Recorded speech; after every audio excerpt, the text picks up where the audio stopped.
નમસ્કાર મિત્રો, સ્વાગત છે તમારું સુરેશની વાતો મોટિવેશન ચેનલમાં। તો મિત્રો, આજના આ વિડીયોમાં આપણે એ જાણવાના છીએ કે પોતાનું દુઃખ શા માટે બધાને ના બતાવવું જોઈએ। તો ચેનલમાં નવા હોવો તો સબસ્ક્રાઈબ કરવાનું ના ભૂલતા। તો ચાલો શરૂ કરીએ।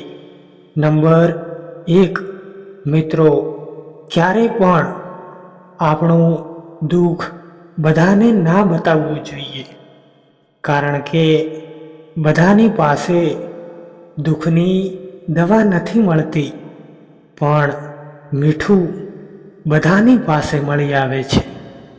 નંબર 2, આજકાલ બધાની પાસે કોઈને કોઈ નાનું મોટું દુઃખ હોય જ છે, એટલા માટે પોતાનું દુઃખ બીજાને ના બતાવશો, નહીતર એ લોકો તમારા કરતાં પણ વધારે દુઃખ એમનું બતાવી દેશે।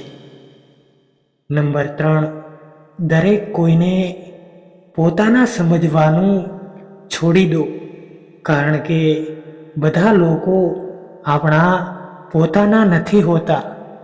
અમુક લોકો તો આપણા હોવાનો દેખાવ કરતા હોય છે, અને એવા લોકોની સાથે ક્યારેય પણ આપણી સુખ કે દુઃખની વાતો ના કરવી જોઈએ।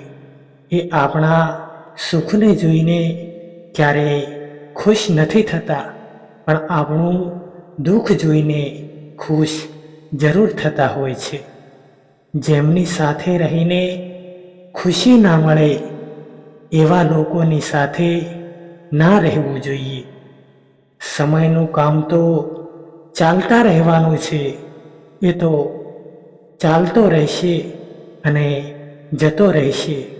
સમય ખરાબ હોય તો ધીરજ રાખો, અને જો સારો હોય તો આભાર માનો।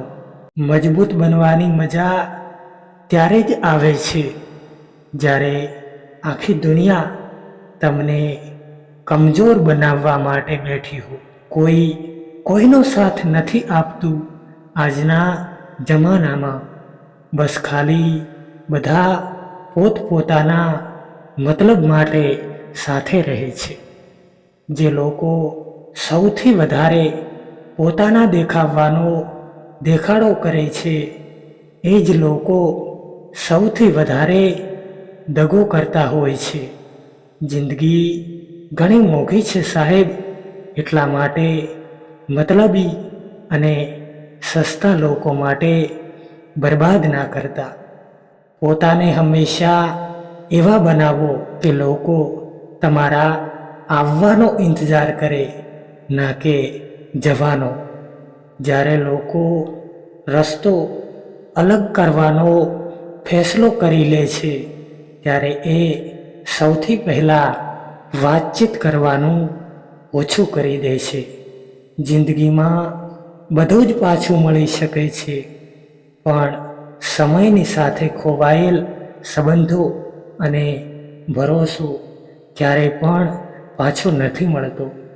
એ જમાનો નથી રહ્યો સાહેબ કે જ્યારે લોકો કોઈનાથી અલગ થયા પછી અફસોસ કરતા હતા। તો મિત્રો, વિડીયો પસંદ આવ્યો હોય તો સબસ્ક્રાઈબ કરવાનું ના ભૂલતા।